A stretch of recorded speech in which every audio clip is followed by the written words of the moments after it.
Daniel de Barros, também da pastora Priscila, que nos concederam esta oportunidade. Agradeço aos adolescentes que não me rejeitaram, mas me receberam com alegria para poder ser o porta-voz de Deus aqui esta noite. Amém? Nós louvamos a Deus pela Assembleia de Deus do Pacaembu. Nós somos mais do que uma igreja, nós somos uma família, né? Porque nem toda igreja é família, mas nós somos uma família e nós louvamos a Deus por isso. A gente sabe que no meio da família, às vezes, tem umas encrencas, umas briguinhas, mas família é família, né, irmão? O importante é que a gente vai morar todos no mesmo sol. Amém? Glória a Deus. Meus irmãos, eu quero ser bastante sucinto e direto em minhas palavras. E eu quero convidá-los para abrir a sua Bíblia Sagrada no texto tema deste congresso. Primeira Epístola do Apóstolo João, capítulo 2, verso 16, tá bom? Eu quero pedir permissão ao pastor e à igreja para usar este texto como base, mas eu quero aqui falar sobre outros assuntos relacionados ao contexto que a nós foi definido, amém? Meus irmãos, o texto bíblico nos diz assim: filhinhos, esta é a última hora, e como ouvistes que vem o anticristo, já muitos anticristos têm surgido, pelo que conhecemos que é a última hora. Amém? Amém? Amém? Glória a Deus. Meus irmãos, quando nós falamos sobre o termo teológico chamado escatologia, nós entendemos que escatologia trata dos assuntos dos finais dos tempos, aquilo que possivelmente seria a antecedência da segunda vinda do nosso Senhor e Salvador Jesus Cristo. Este contexto e este texto que fora escolhido como tema deste congresso é um tema bastante grandioso e não dá para falar tudo em apenas uma pregação, mas nós sabemos que o Senhor Jesus, Ele fez muitas promessas com respeito à sua vinda. Nós entendemos que a pregação do Senhor sempre foi preparar o povo para o reino dos céus. Ele mesmo veio para cumprir o reino dos céus no meio do povo aonde Ele vivera. Nós precisamos entender que os tempos estão se passando, as pessoas estão vivendo os seus dias como bem entendem, como querem, e muitos cristãos, repito, muitos que se chamam cristãos, já se esqueceram da promessa do arrebatamento da igreja. O arrebatamento da igreja não é uma utopia, o arrebatamento da igreja não é uma história da carochinha. O arrebatamento da igreja, como diz o hino cantado, tema deste congresso, ele é uma realidade. E esta realidade, ela está patente aos nossos olhos. Quando nós olhamos para a sociedade que nos rodeia, nós percebemos que a cada dia há um esfriamento no amor pelo próximo. A Bíblia mesmo vai nos falar a respeito destas coisas. Uma das grandes evidências que me chamam a atenção dentro do contexto escatologia é o que está descrito no Evangelho de Mateus, capítulo 24, quando nós ouvimos aqui a primeira ministração deste congresso, ministrada pelo pastor Oséias, e algo que me chamou a atenção no capítulo 24 do Evangelho de Mateus, é que quando nós pegamos a nossa Bíblia, nós vamos perceber que o capítulo 24 é um capítulo onde os discípulos estão questionando e perguntando a Jesus quais seriam os sinais que eles poderiam usar para entender que o tempo da sua vinda estava próxima. Depois, se você quiser ler o texto na sua casa, fique à vontade. A Bíblia, ela vai falar sobre várias coisas que antecederiam a volta de Jesus. Nós vamos ver que neste período se levantariam muitos homens dizendo ser o Cristo, mentindo ser o Cristo. Nós ouvimos e lemos dentro da palavra de Deus que nesses últimos dias nós ouviríamos de guerras e de rumores de guerras. A Bíblia, ela vai dizer que estes são apenas os princípios das dores. Terremotos, maremotos, tsunamis, são apenas o princípio das dores. Quando Mateus está escrevendo o capítulo 24, a Bíblia vai dizer que quando ele está descrevendo o texto, ele diz: mas todas estas coisas não é para que seja chegado o fim. O fim não virá por causa de terremotos. O fim não virá por causa de maremotos. O fim não virá por causa de guerras ou por causa de rumores de guerras. Porque estas coisas, irmão Manuel, sempre existiram, sempre aconteceram. Mas o que me chama a atenção aqui dentro do texto do capítulo 24 é o versículo de número 14.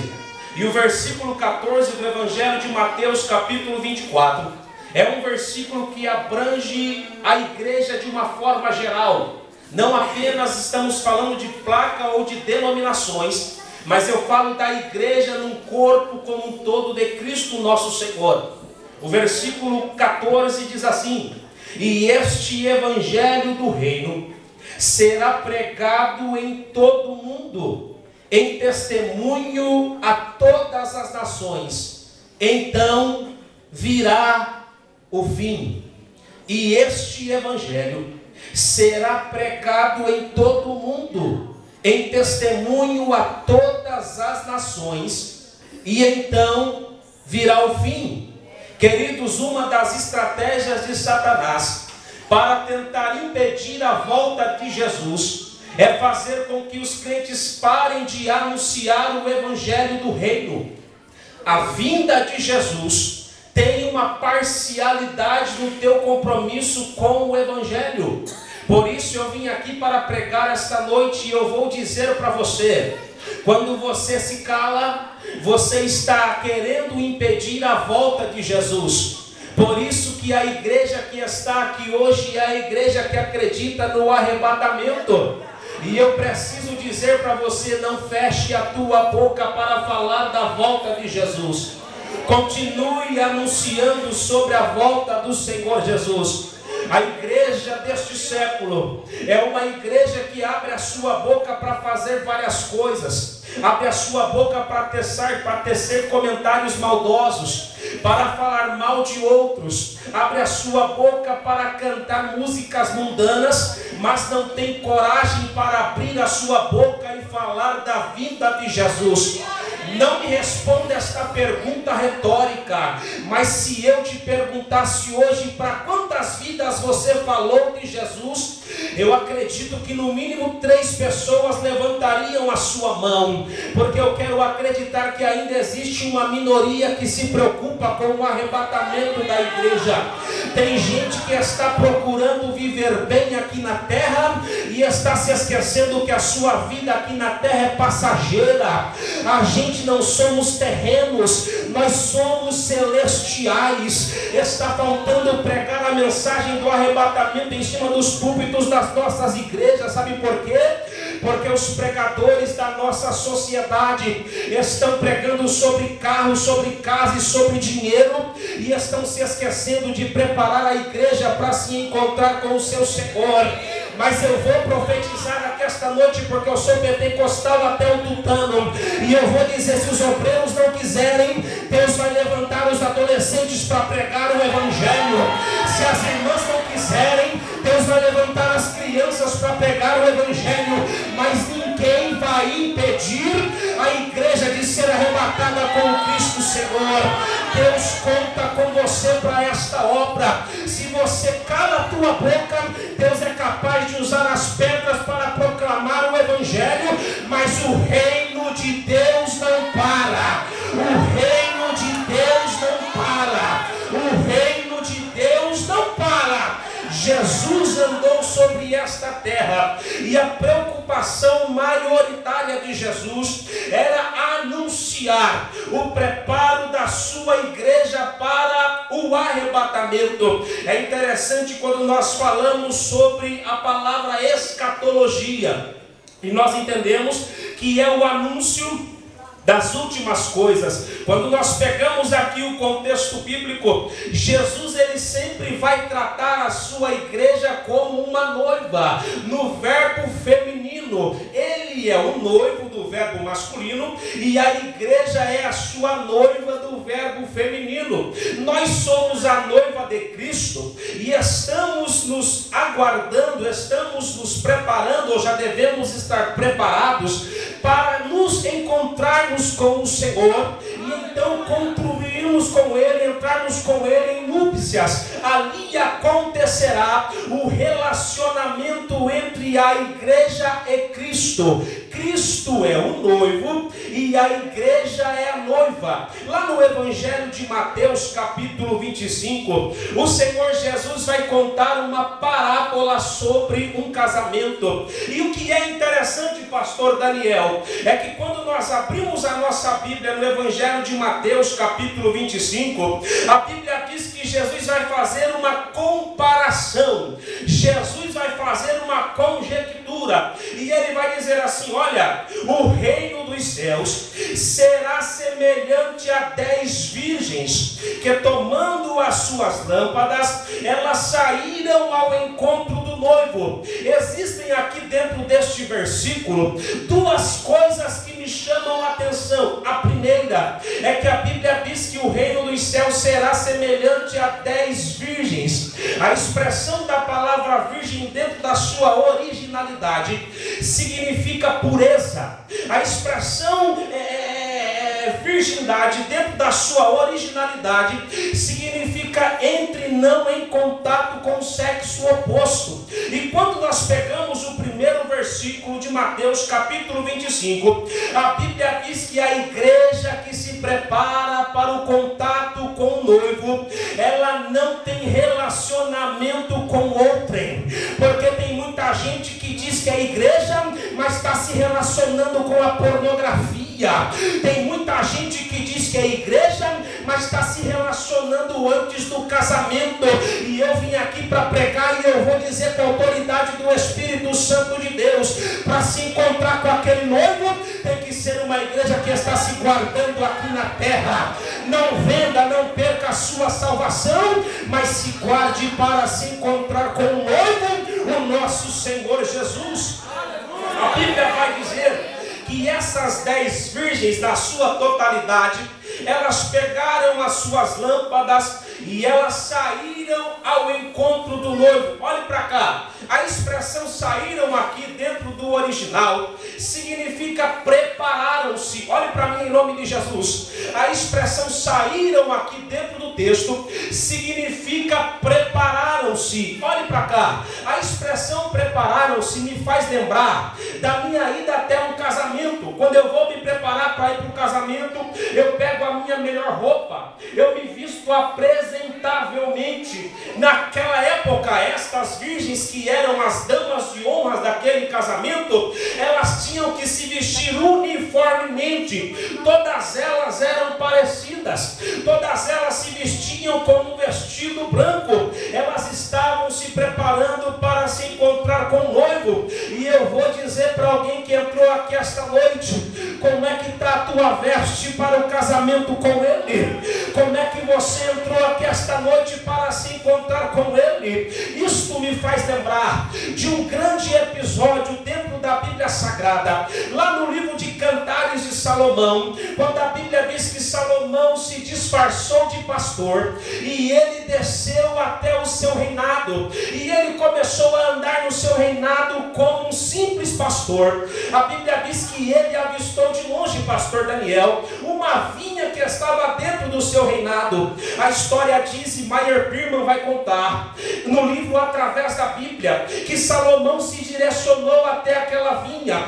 Dentro daquela vinha tinha 7 virgens. Quantas virgens? Estas 7 virgens, elas estavam malhando uvas naquele lagar. Meyer Birman vai dizer que o que chamou a atenção de Salomão naquele dia é que uma daquelas moças era diferente. Por quê? A Bíblia vai dizer que a pele dela era morena, ela era de pele escura. Mas o que chamou a atenção é que quando Salomão olhou para ela e disse: conte-me um segredo, a Bíblia diz que ela foi contar um segredo para Salomão e diz: ei, meu senhor, não me tenha por estranha, eu estou morena porque estou queimada do sol, mas eu vou te contar um segredo. E o segredo que Salomão queria saber era este. Olhe para mim para você entender a revelação bíblica.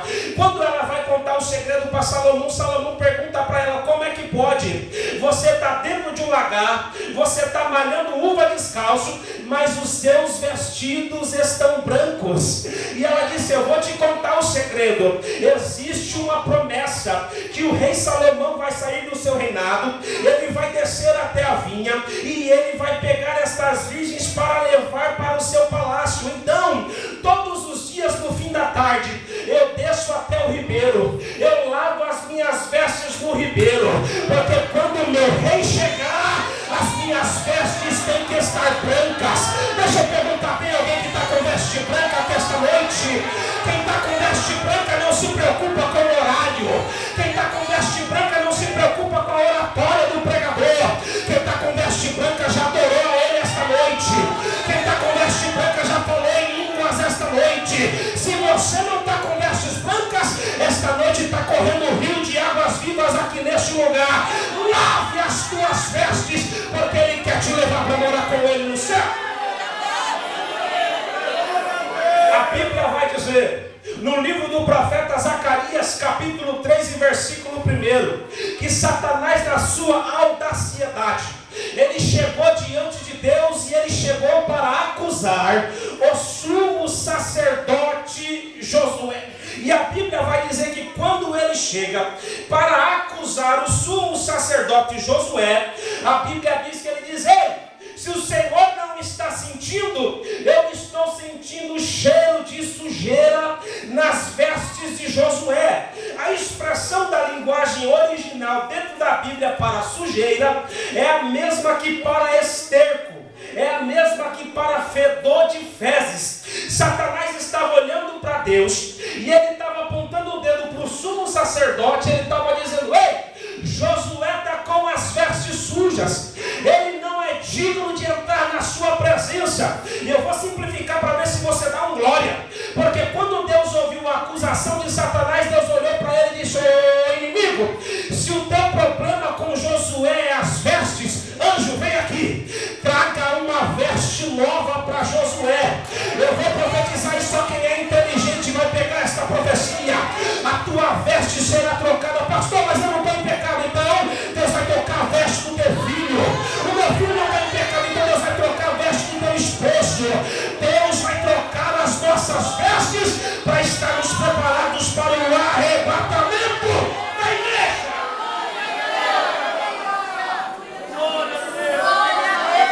Labaia, show, vidaia, sépria.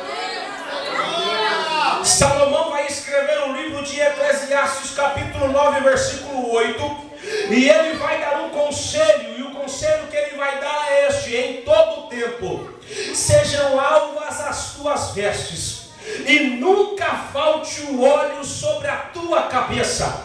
São duas evidências que comprovam a igreja eleita de Cristo. Quais são? Vestes brancas e óleo sobre a cabeça. A expressão vestes brancas aqui dentro do texto significa que nós fomos lavados e remidos no sangue do Cordeiro, mas existem alguns respingos do pecado que querem tornar as nossas vestes sujas. Mas eu vim aqui para dizer, e eu vou profetizar o que está escrito na Bíblia, que contra a igreja de Cristo não há acusação alguma. Para aqueles que não andam mais segundo a carne, mas estão andando segundo o Espírito de Deus.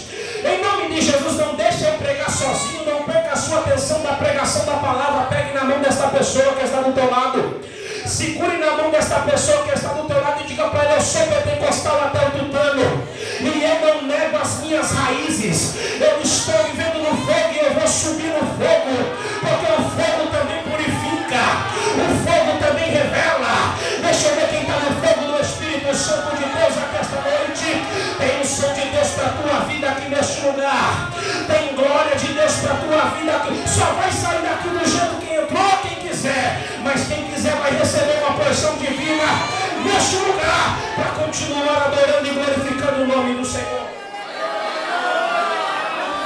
Essa é a igreja que está preparada para o arrebatamento, são as vestes brancas. E o que é interessante é que quando ele vai falar sobre o tempo, dentro do Antigo Testamento ninguém sabia mais de tempo do que Salomão. Me prova? Te provo. Capítulo 3 do livro de Eclesiastes. Ele vai falar tudo sobre o tempo. E ele vai dizer assim, ó, eu não sei de cor, mas eu vou simplificar para você entender. Ele vai dizer, há tempo de sorrir, mas há tempo de chorar.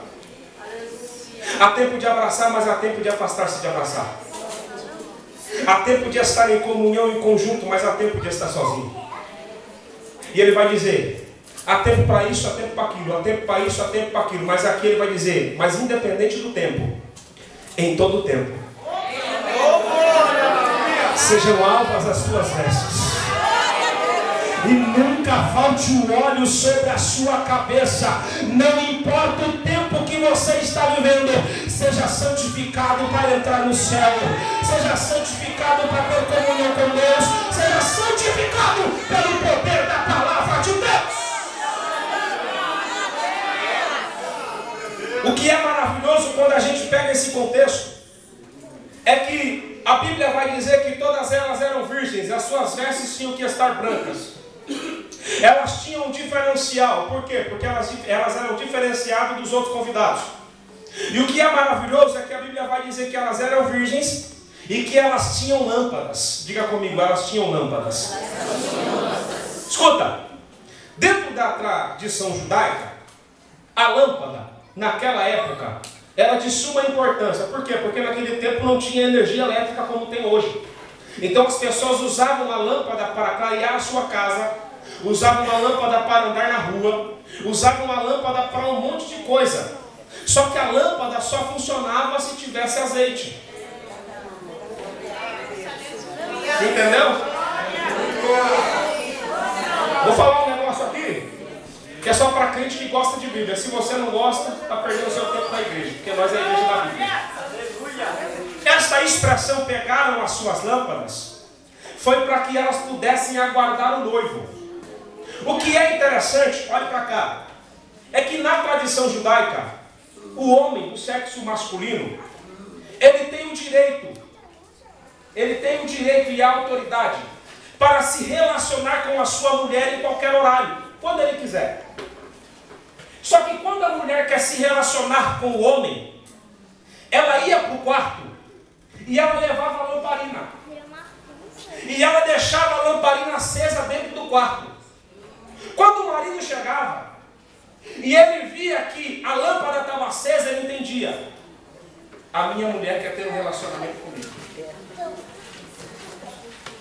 Quem está com a lâmpada apagada não quer ter relacionamento com ele. Quem está com a lâmpada apagada já não tem mais desejo por ele. Quem está com a lâmpada apagada não está se preocupando com o que ele espera de nós. E eu vim aqui para dizer para você, se a tua lâmpada estava apagada, nesta noite ele vai mandar uma faísca de fogo na tua vida. Mas se tiver azeite, ela vai acender e não vai se apagar mais. Deus está mandando eu dizer para você aqui esta noite, se você quiser ter renovo, se você quiser ter batismo com o Espírito Santo, se você quiser ter dons espirituais para você aqui esta noite, mas deixa eu ver só quem está com a lâmpada acesa aqui esta noite. Deixa eu ver só quem veio aqui para buscar azeite para a lâmpada dele continuar acesa. Deus quer você aceso aqui esta noite. A Bíblia vai dizer que elas pegaram a lâmpada e elas saíram para o encontro com o noivo. Olhe para cá.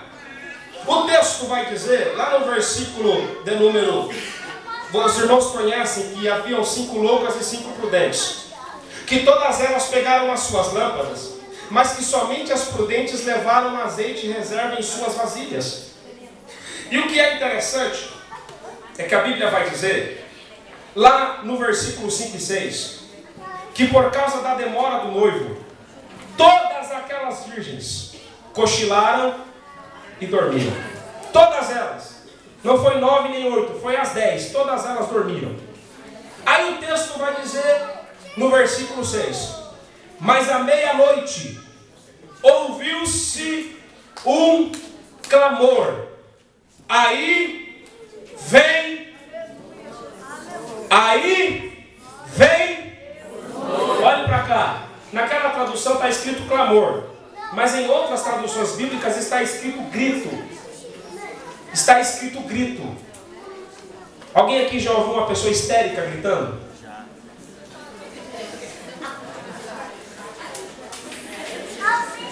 Olhe para mim. Deus naquele dia, através da parábola de Cristo, queria nos ensinar uma lição. Pergunte-me qual? Pergunte mais forte, senão eu não respondo. Aonde está o seu grito?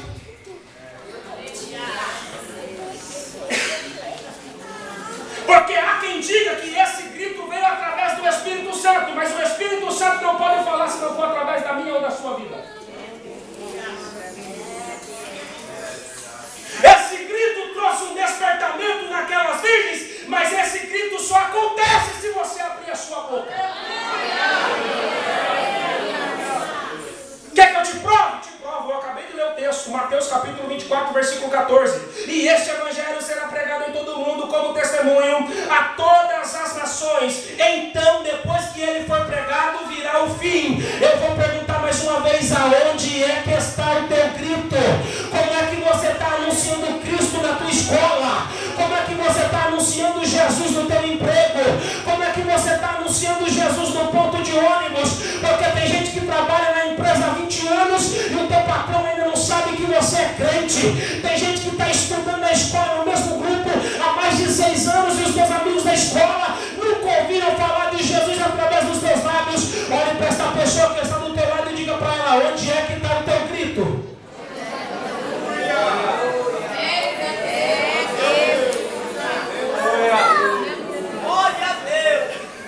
Deus quer te usar para despertar alguém.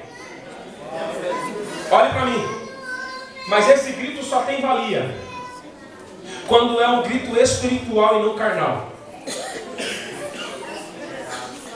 Porque tem gente que grita de qualquer jeito e não dá. Porque comoção não é arrependimento. Tem gente que chora aqui, tem gente que até fala em línguas aqui, mas quando volta para casa, a sua vida espiritual acaba. Está se comovendo, mas não tem arrependimento. Eu vou terminar, porque a hora já nos avança. Eu quero convidar você para ficar de pé, porque eu falo, meu irmão, se deixar eu trago até um minuto. Fica de pé.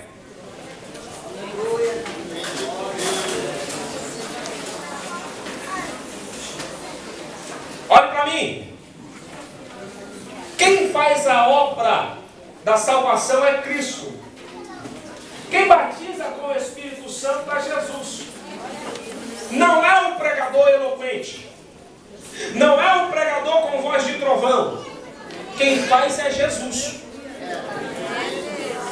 Deus quer pôr dentro de você um grito que vai despertar a tua casa. Deus quer pôr dentro de você um grito que vai despertar os teus amigos. Mas esse grito não é a tua ideologia, não é a tua teologia, não é o teu sincretismo, não. O teu grito vai ser um grito espiritual do Espírito Santo de Deus. Olha para cá que eu vou fazer um negócio de doido. Levanta a mão para mim. Quem não é batizado no Espírito Santo. Oh, grande Deus, aleluia. Levantou? Aleluia. Você que levantou a sua mão, eu quero que você saia do seu lugar, venha aqui na frente em nome de Jesus. Vem aqui. Glória a Deus, aleluia. Deus quer pôr o grito do Espírito Santo dentro de você.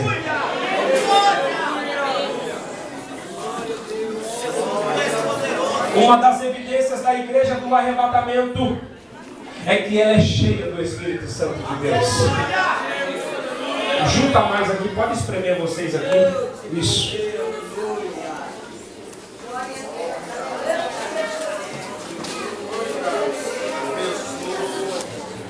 Eu quero pedir para os obreiros que estão aqui, a minha